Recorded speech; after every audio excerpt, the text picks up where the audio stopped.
Subscribe करें IT की tips को और बेल आइकॉन को दबाएं टेक्नोलॉजी की लेटेस्ट वीडियोस देखने के लिए। फ्रेंड्स, आज की वीडियो में मैं बात करूंगा कि माइक्रोवेव ओवन जो है वो हमारे लिए सेफ़ है। इसके अंदर जब हम खाना गर्म करते हैं तो क्या उसको खाने से हमें कोई नुकसान वगैरह हो सकता है, और इसकी जो रेडिएशन होती है वो सेफ़ हैं या नहीं है। तो आज की वीडियो में हम इसी बारे में बात करेंगे। वीडियो को लास्ट तक देखते रहिएगा। मेरा नाम है अकरम अब्बास, आप देख रहे हैं आईटी की टिप्स। फ्रेंड्स, आज की वीडियो में हम बात करेंगे माइक्रोवेव ओवन की। माइक्रोवेव ओवन के बारे में यूट्यूब के ऊपर बहुत सी ऐसी वीडियोस आपको मिलेंगी जिसमें आपको ये कहा जाएगा कि माइक्रोवेव ओवन जो है इसमें किया गया खाना, अगर इसमें आप खाना गर्म करते हैं तो वो खाना जो है वो बहुत नुकसानदेह हो सकता है आपके लिए, और उसके अंदर कोई रेडिएशन जो है वो उस खाने के अंदर चली जाती है, और जब आप वो खाना खाते हैं तो वो रेडिएशन आपके अंदर जाएगी और आपको उससे कैंसर वगैरह या इस तरह की चीज़ें हो सकती हैं। तो मैं आपको माइक्रोवेव ओवन के बारे में सबसे पहली बात बताता चलूँ कि ये चीज़ जो है ये बिल्कुल सेफ़ है, और ये चीज़ जो मैं कह रहा हूँ आपसे, ये मैं अपनी तरफ से नहीं कह रहा, बल्कि अगर आप WHO की वेबसाइट के ऊपर जाएंगे, WHO यानी कि वर्ल्ड हेल्थ ऑर्गेनाइजेशन की वेबसाइट के ऊपर जाएंगे, तो वहाँ पे भी आपको पूरा एक लंबा चौड़ा आर्टिकल इस बारे में लिखा गया है कि माइक्रोवेव ओवन जो है वो किस तरह से सेफ़ है, और तमाम गाइडलाइंस जो हैं वो इस बारे में आपको वहाँ पे मिल जाएंगी। तो सबसे पहले हम थोड़ा सा माइक्रोवेव ओवन को ये सेफ़ है या नहीं है इसके बारे में बात करने से पहले मैं थोड़ा सा आपको ये गाइड कर देता हूँ कि माइक्रोवेव ओवन जो है ये काम कैसे करता है। तो माइक्रोवेव ओवन के अंदर जो रेडिएशन होती है उसको हम इलेक्ट्रोमैग्नेटिव रेडिएशन कहते हैं। ये रेडिएशन इसी तरह की होती है जिस तरह आपके वाईफाई के राउटर से जो वेव्स आती हैं, ये वेव्स तकरीबन उसी तरह की होती हैं। इसी तरह जो रडार्स वगैरह जहाज़ों को पकड़ने के लिए इस्तेमाल किए जाते हैं, उसके अंदर भी सेम वाईफाई और माइक्रोवेव ओवन वाली रेडिएशन होती है। तो ये रेडिएशन जो है ये काम इस तरह से करती है कि जब आप माइक्रोवेव के अंदर खाना रखते हैं तो माइक्रोवेव में जो खाना पड़ा हुआ होता है उसको ये रेडिएशन बहुत तेज़ी से वाइब्रेट करती है, और ये वाइब्रेशन ऐसी होती है कि ये आपको आँख से नज़र नहीं आएगी, बल्कि ये मॉलिक्यूल लेवल के ऊपर ये रेडिएशन होती है। और इसी वजह से जब आप खाना गर्म करते हैं तो आपने देखा होगा कि खाना जो है वो गर्म हो जाता है, लेकिन जो प्लेट आपने या जिस चीज़ के अंदर आपने खाना रखा हुआ होता है वो चीज़ गर्म नहीं होती है, क्योंकि उसके मॉलिक्यूल्स जो होते हैं वो बहुत ज़्यादा एक दूसरे के साथ जुड़े हुए होते हैं और वो सख्त होते हैं। इस वजह से वो मॉलिक्यूल्स हरकत नहीं करते, लेकिन जो खाना होता है वो सॉफ्ट होता है और उसके मॉलिक्यूल्स जो हैं वो आसानी से हरकत करते हैं। इसी वजह से वो मॉलिक्यूल्स वाइब्रेट होकर गर्म हो जाते हैं और आपका खाना जो है वो ओवन के अंदर गर्म हो जाता है।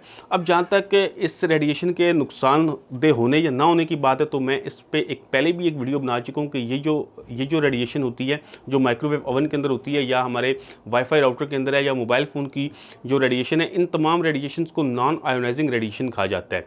और मैं इसके ऊपर पहले वीडियो बना चुका हूँ कि आयोनाइजिंग रेडिएशन और नॉन आयोनाइजिंग रेडिएशन क्या होती है। इसका लिंक जो है वो आपको डिस्क्रिप्शन में मिल जाएगा, आप उस वीडियो को भी देखेंगे तो आपको इसमें काफ़ी ज़्यादा हेल्प मिल जाएगी। तो थोड़ी सी मैं बात आपको ये भी करता चलूँ नॉन आयोनाइजिंग और आयोनाइजिंग रेडिएशन की, ताकि आपको कॉन्सेप्ट जो है वो और ज़्यादा क्लियर हो जाए। ज़्यादा टेक्निकलिटीज़ में मैं नहीं जाऊँगा, क्योंकि अगर मैंने ज़्यादा टेक्निकल बातें की तो फिर आपने वीडियो को बीच में ही छोड़ देने।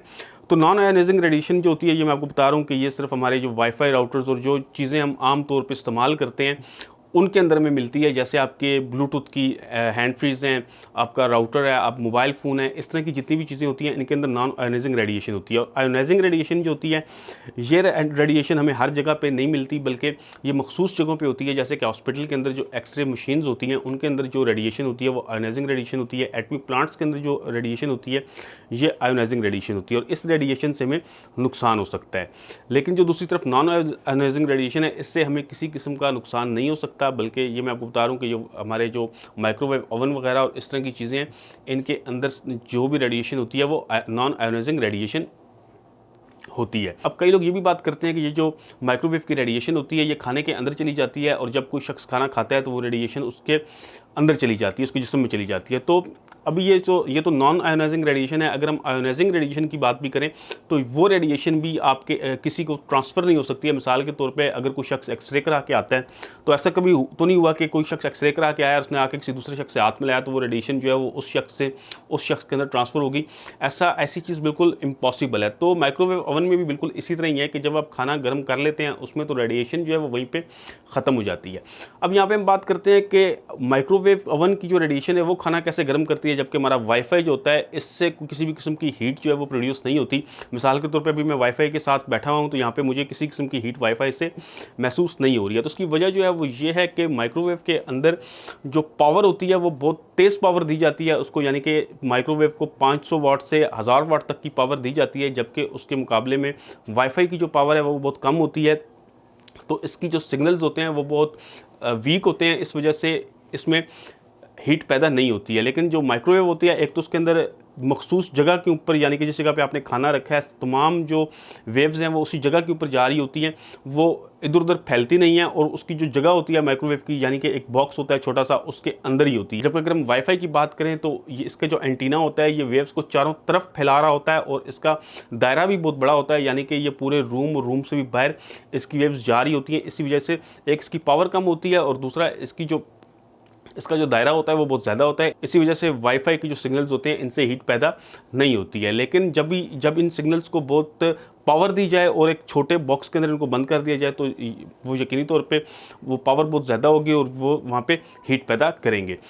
तो आज की वीडियो बनाने का मेरा मकसद ये था कि मैं थोड़ा सा इस बारे में कॉन्सेप्ट जो है लोगों का क्लियर कर सकूं कि बहुत से लोग ये बात समझते हैं कि शायद माइक्रोवेव ओवन से कोई ऐसी रेडिएशन पैदा होती है जिससे सेहत को नुकसान हो सकता है। तो आप ये बात बिल्कुल आप क्लियर कर लें कि जो भी नॉन आयोनाइजिंग रेडिएशंस हैं, जैसे आपके मोबाइल फ़ोन में या जो चीज़ें मैं पहले बता चुका हूँ, उनके अंदर जितनी भी रेडिएशंस हैं इनसे किसी किस्म का सेहत को नुकसान नहीं होता। आज तक कोई भी ऐसा केस सामने नहीं आया कि इससे किसी किस्म का नुकसान हुआ हो। जबकि जो दूसरी तरफ आयोनाइजिंग रेडिएशंस हैं जो एक्सरे मशीन्स के अंदर पाई जाती हैं या इसी तरह की और जगहों पे मिलती हैं, या आप एयरपोर्ट के ऊपर जाते हैं तो वहाँ पे गामा रेज होती हैं जो सामान को चेक करने के लिए वहाँ पे इस्तेमाल की जाती हैं, उनसे नुकसान हो सकता है।